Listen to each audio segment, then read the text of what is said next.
કેમ છો દોસ્તો? તો આપણે આવી ગયા છીએ હાલે કચ્છના નાના રણમાં, જ્યાં આવેલું છે કુડકર અભયારણ્ય.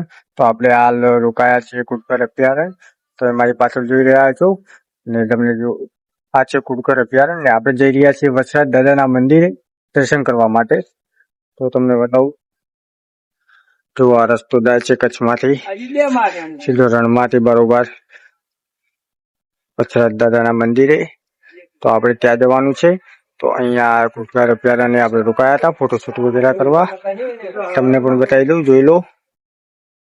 તો તમે પણ બન્યા રહો અમારા બ્લોગમાં, અમે તમને બતાવીએ આગળ.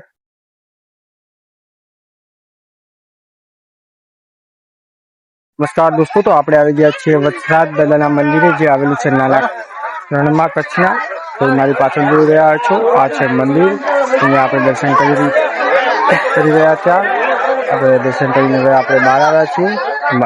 ત્યાં પાછળ નવું મંદિર પણ બની રહ્યું છે ને અહીંયા આજે મેળા જેવું ટ્રાફિક છે, તમે જોઈ રહ્યા છો.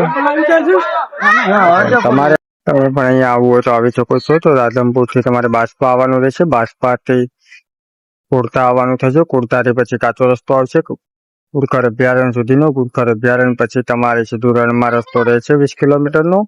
ત્યાંથી 20 કિલોમીટર રણમાં આવવાનું રહેશે ને પછી તમે અહીંયા પહોંચશો. આ લોકેશન તમને ગૂગલ મેપમાં પણ નહીં બતાવતું હોય તો તેના માટે તમારે લોકલમાં પૂછતા જ આવવાનું થશે. હવે તમને અમારો વ્લોગ ગમ્યો હોય તો વ્લોગને લાઈક કરો, શેર કરો અને તમારી ચેનલ પર નવા હોય તો સબસ્ક્રાઈબ કરો. મળીએ નવા વ્લોગમાં.